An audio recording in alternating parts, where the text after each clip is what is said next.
All right, here we go. I always like to wait and let everyone get a moment to get in the door. Good morning, Linda. This is always the fun part. I get to see who actually joins us. And then after a while, I can't tell anymore because I've got to keep busy on what we're doing. We'll just give it a moment for everybody to kind of get in the door. It takes a minute. Good morning, everyone. The sun is shining. It's a little chilly today, but I was ready for fall. I got pumpkins this weekend, so it's time. And the leaves are starting to fall. They're starting to fall. I want to see their lovely color before they fall. I hope we don't get a full drop without it fall, before they fall. But, well, good morning, everyone. We'll go ahead and get started. My name is Candace Swick. I'm the marketing director here at Westminster Village, and this is Village Chat. It is Tuesday morning, 10 o'clock. And this series we've titled it The Faces of Westminster, with the goal of the purpose to have on different residents and employees who just have some interesting roles here at the village, or maybe do interesting things and just chat and help let others get to know you. So that was what we decided to do for this series, and I hope you guys are finding it as interesting as I am. Our guest today is Mr. Tom Pearson. He is a resident here at Westminster Village. Also would it be unofficial or official kind of village historian?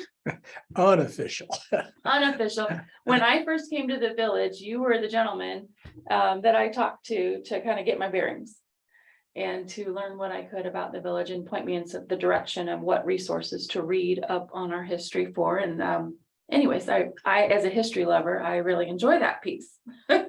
I also, before we get started, wanted to just share a little bit about what's happening here. I guess you all know that we're going through, or you may have heard, if you don't know, we're going through a renovation here at the village, a big renovation, not a little one. We've actually titled it, Expansion 2022. So we are right kind of in the midpoint of the social center. When that is completed at the end of the month, going into November, I will let everybody know, because we'd love to have you come have dinner in the Crossroads dining room, or come have a drink in the pub or lunch in the pub. And I'll be excited to share the new space with everyone. When you walk in, it's going to be completely different, not even a smidgen of what it was. Completely different. And of course, along with that is the assisted living expansion and adding memory care. Those areas won't be ready until spring, is what we're anticipating. But I'm excited about where we're going with the main spaces, the Crossroads dining room and the pub and all of that. I think it may be important for people to understand that this is not a unique experience, that Westminster Village has continually tried to develop itself to respond to the needs of the new residents and the new generations of people. And each group comes in with slightly different goals and slightly different likes and dislikes. And we try to respond to that and at the same time do it in a financially sound manner. And I think we've accomplished that. So the history here is not static. It is ongoing and continual, and to tell you the truth, it's fun for everybody involved. It is. Ben and I talk about this often, that I will be busy until I retire, and not just with day-to-day operations that you could get stagnant in. Sure. But because of this type of, activity with the expansion and always thinking ahead, it definitely keeps us on our toes. I have thoroughly enjoyed being able to be a part of the design process for this. Of course, we'll be looking at some new collateral as far as how do we tell our story, to the community. So it's exciting. Yeah, and not only the physical, but the services continually expand to meet the current needs. Yeah, I can remember years ago that we had pretty simple nursing facility. Mm-hmm. Then we started really getting into physical rehab work and offering lots of therapy sessions and specialized care. And that was exciting. And now we're doing the same upgrade to assisted living and a new memory care unit and things that the things that the community really need and that are not offered in other places. And What I'm excited for, to be quite, so memory care is something that's close to my heart. It's kind of a side, I wouldn't say passion, but it's something that I care deeply about. I've worked a long time in it. In my previous roles, I did a lot more high acuity care. So one of the things that I was always fascinated with is, quite frankly, in Europe, they've made some large strides with memory care, and they're very proactive in their approach to it and how they create communities that serve, specifically locked, secure memory care. And I was always wishing, like in the States, can we have more of that? And I'm really proud of what we are building here. It is completely unique to anything in our market. The closest thing I can think of to a place would be Joyful Journeys and what they offer in the daytime. But of course, they're not a residential facility. So it's something that is needed to take it, Alzheimer's and memory issues, cognitive issues are becoming pandemic, or I wouldn't say pandemic, but huge levels on the rise. And not only for the patient, but for the caregivers to Yes. have respite care and support meetings for the caregivers. Mhm. These are all important ingredients. They are. So I am really proud of that team and what they've put together there. And I've been excited to be able to serve in part of that area with the design and help guide that and put those things together. Well, let's get to the matter at hand. We've been chatting here, but for those who haven't met you, Tom, can you just tell us a bit about yourself and, how did you come to be at Westminster? How did you become the unofficial historian? Well, I guess it's a long and a short story. I'm a longtime resident of Lafayette, and I was fortunate to know many of the founders of Westminster. As Candace knows, this is originally was formed by a Presbyterian housing group. Mhm. We've long since left that group and are an independent, but the foundation here was a conglomerate of churches across the Midwest, and this was an interesting dream that they put together. Unfortunately, it wasn't very well put together in the early days, and we had some severe problems. And I became involved way back in the mid 1980s. Westminster Village was in financial trouble, and they asked our local hospital, then called Home Hospital, to come in and provide some administrative help and reorganize the place. And I was on that board of directors. And so I started hearing and learning more, and it was easy to get interested. It's a terrific group of people. And then over the years, I became invited to come over periodically and help with some strange problem. And you'll hear in a few minutes. I'm an old foods guy, and a place like this has large foods operations. We got several kitchens and a number of dining rooms and some carry-out facilities, and we do a lot of things. And it was natural to come over once in a while and add some perspective, perhaps. And then over the years, I kept getting more and more frequent requests and ended up as a board member here, and it just continued. And the more I got involved, the more I became aware that this is really a unique facility, certainly in the Midwest and perhaps nationally. We are a nonprofit. We do have a lot of resident involvement, and the place operates in a unique manner that works well for this community and its residents. We were talking about that before we went live this morning, how unique it is, that the level of resident engagement, I feel like it's a partnership with residents versus in a lot of other communities, you have management, and then you just have the residents who live there, and the management serves them, but you don't have a lot of this going back to the other side. You don't have a lot of resident engagement with the management as far as operationally. And I think that's one of the key factors here that makes Westminster Village so unique. I would always advise a prospective resident to look for nonprofit organizations. 100%. My experience is that it makes a tremendous amount of difference. I agree. So when did you move into Westminster Village? When did you become a resident and not just the outside leader? 3 years ago. And it was time for us to give up a bigger house and a lot of ground. Mhm. We were not ready for an apartment yet, but one of the beauties of Westminster is that it offers you a variety of choices. And we found a cottage that was just right for us, and it's worked well. Very good, very good. And before retirement, what did you do before, besides serving on various boards and doing a lot of, because that's an unpaid position, by the way, for our board of Oh, yeah. directors. It's a lot of time that is given to the community by volunteers, essentially, and they take it very seriously. They do. And our board membership terms are 3 years, but you can resume your responsibilities for 3 terms. So a lot of our board members are active for 9 years and continue after that in some committee fashions periodically, and that's a good thing too. But So before retirement, what did you actually do for, what was your actual job? I did have one.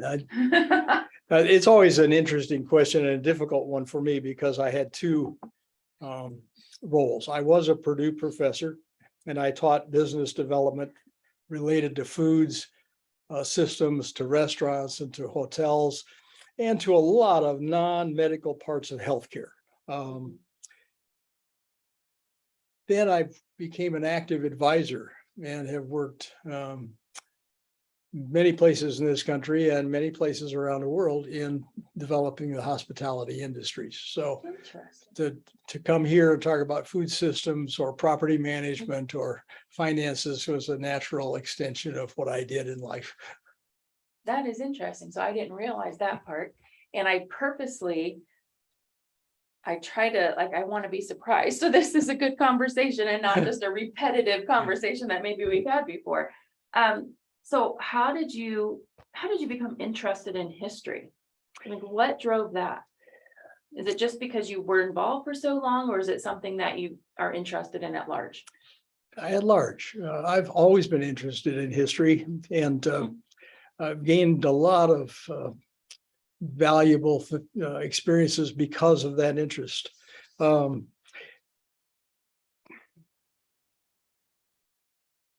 I actually taught history for a little while, 60 some years ago. I'm a history lover. That would kind of be a little secret dream of mine. And it was a history minor in college. So it was a natural thing. And as I wandered around the world, I found that clients expected that I would understand their history and their culture and their values.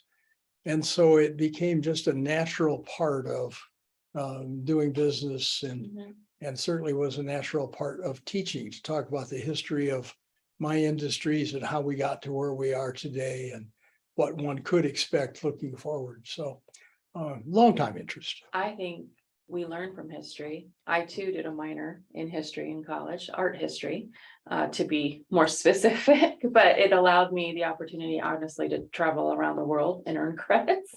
That's how it began. But I think we learn. I would not be as good at doing my job if I did not understand our history, what made Westminster Village what it is.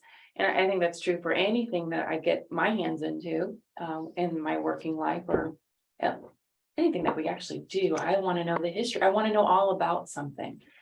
And the values, you learn about the values through the history, and certainly keeping our value system intact here has been very important. Being sensitive to the needs of individual people, respecting their different backgrounds. It's all tied together. So you're the unofficial history keeper here at the village. What committees or what do you serve on now that you live here? What are you involved in? Well, Westminster offers a lot of social and intellectual stimulation kinds of opportunities. So it's fun to just get involved. I'm no longer officially a board member or anything like that, but I still sit on our finance committees and add some historic, hopefully, value to some of that. And just because of my history, I've seen a lot of the kinds of challenges that groups like this face, and hopefully can add something to the discussion. So I think it's incredibly valuable. I mean, like you were saying, I think understanding the history helps teach where you're going. I think it can help give direction to the future. So how did you end up getting started in the field that you, I mean, what brought on, was it just a natural progression? yeah, it Or really something was. specific that brought it on? It should add that history is a natural part of hospitality management. If you look at a lot of successful restaurants and hotels around the country, you'll find that they are very, very attuned to their local cultures and their local history. And they design things, they run things in a way that's very comfortable to that local population. So it was one of the first things I always did with a client is tell me how you got here, and then let's talk to the community people and talk to the mayors and find out how things all fall together. And then you can make some significant improvement. Don't you find too that then in the end result, you're offering a richer experience for a visitor, for a guest? Absolutely. I mean, and isn't that the goal? That is the goal. Here at Westminster, it's to have a richer experience for just guests who don't live here, but also, of course, for residents. Yeah, and hopefully it's comfortable for the community. We develop a lot of activities where we invite the community in, and it's always fun to see them react and enjoy the experiences. We are hosting our first, for those of you who may not be aware yet, but we are now an official partner of Purdue Sports. We have a lot of unofficial partnerships with Purdue, if you will. A lot of things that we do in conjunction with them. Most recently now we are hosting, we're working with their hospitality department, and Ben is going over and speaking, and one of the assignments is those students now come over here and job shadow us directors, and a lot of them seem to be interested in marketing. So I had about, I think 9 of them reach out to schedule their shadowing experience with me. But those are just kind of these unofficial partnerships, right? But we are actually an official partner with Purdue Sports and supporting that. And then, of course, then they're supporting us. But next week, we will have Coach Katie of the women's basketball team coming on site. We're going to have a Purdue Sports Fan Day. So that'll be really fun. So things like that we get to do with the community that wouldn't happen if we didn't have partnerships. And it's always fun to watch the buses leave here full to go to the Purdue athletic events and the game. convocations and the plays and the various theater events. It's a lot of fun. I think it's fun. I mean, it's even driven part of the renovation in the pub, given how, I mean, I know I'm actually an IU grad, but I'm not really a big sports person. So I just enjoy hanging out and being part of the fun and the party. But like in the pub, part of the design is I've hunted down a lot of vintage pieces and created like a wall gallery. And so when we're redoing it, it's going to really reflect Purdue and that partnership with Purdue. So that's kind of exciting. No offense to others who I didn't come from Purdue, but I'm having a lot of fun decorating for Purdue and designing a space for that. So my last question, is there something that you could tell us about yourself that might surprise everybody? When you pose that question, it reminds me that a lot of the people who live here have interesting stories. Mm-hmm. And I agree. there are a lot of opportunities to just sit down and get to know somebody new and to hear the things they've seen and the things that they've done. Would you ask an individual what might surprise people? I suppose in my case, some people are surprised that how many places I've worked and how much time I've spent outside this country working on company problems and government problems. And hopefully have you been to every country, or curious? Well, I worked all over the Far East for a number of years and spent a lot of years outside this country. And then spent a lot of time in Europe also, especially in Eastern Europe, after the fall of the Soviet Union, because there was no hospitality industry. Mhm. And it was a great privilege to be able to contribute a small amount to that development. So sometimes people are a little surprised that I know as much Chinese history as I do, or That is interesting. but as again, it just comes naturally and it's a part of doing business. I think if you're a lover of history and I think being a lover of history isn't just about the history, it's really just wanting to know people. Right. So I'm just really fascinated by stories and people. And so naturally, you're going to learn their history. So it's not so much about learning the dates and the names and it's understanding who they are. Correct. I think that would be more important in trying to share my love with my daughter. I've tried to really push her to understand it's not just about this book you're reading. And so the more that I can take her out in the world and show her things, the more she comprehends. And then I really think it pushes us to be a better human being because we're understanding others and Yeah, not such a myopic view of ourselves. One of the things that continually amazes me about this place is we're all aging, but we are still intellectually curious. Yes. And I would say that's a trait of That's a Westminster trait. Village resident. and Absolutely. it makes a difference, and it makes us more welcoming, more open, and more fun, hopefully. I think so. I do think I would say, gosh, it's hard to come up with words that could sum up Westminster Village residents in one, but that would be a good one. Curiosity, Mhm. continual growth, and learning new things and exciting things. Well, it's been really fun to get to. I did not Yes. see, I learned new things about you. I didn't know that you had worked so much around the world. So that's really interesting. And I found that the more I traveled around the world myself, and I haven't been to nearly as many places as you have, but travel is definitely a passion of mine. I've been dragging my little girl around since she was old enough to get on a plane or drive, or I actually drove her across country all the way to Baja, Mexico. And that was a fun trip. I just think it opens up your world. It does. It makes does. things more interesting. Well, moving on, because I always like to be cognizant of our time. I have some updates. Stephanie she traveled around the world this past weekend, so she was not with us today. So we wanted to share, we do have a hybrid that is coming online available. And I know that notices have gone out. And if they haven't gotten to you yet, you'll be getting a notice if you're on our platinum list. If you're not on our platinum list and you'd like to know more about that, be sure to reach out to us so that we can share that with you. Next week, we will be having Carolyn Jones and Mary Alice Nebel. They too are going to be sharing some history. So fun fact I learned from Carolyn, we both love history. We're both creative people.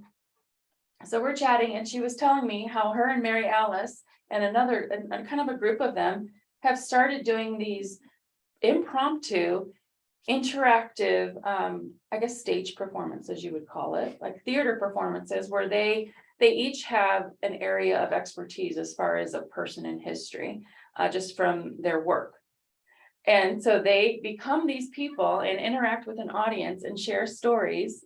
And so they're going to come and join us next week. It's something that they started after they moved to Westminster Village. So it's not something they've been doing for years. She's like, we are by no means professionals, but it's fun. And so they're going to come share that with us next week. I'm really looking forward to that. One of them, I don't know if they're bringing next week this one, but they do Amelia Earhart. And it's because she taught on that. So I think that's going to be interesting and fun. Don't forget, at the end of this series, we will do a giveaway, a drawing for participation. We are doing McAllister's. So we have a $50 gift card to McAllister's. They have the best salads and sandwiches, and it's the right time for it. Fall, I always think of soup, salad, and sandwiches. Good potato soup. Good potato soup. That sounds good. Maybe I need to go there for lunch. No, the dining room is actually cooking a really nice lunch today, so I'll be eating there. But anyways, thank you so much for joining us. If you don't get to catch this live, there will certainly be a recording and you can watch it there. Tom, thank you so much for taking the time to be with us today. Thank you. And we'll see you guys next week. Bye-bye.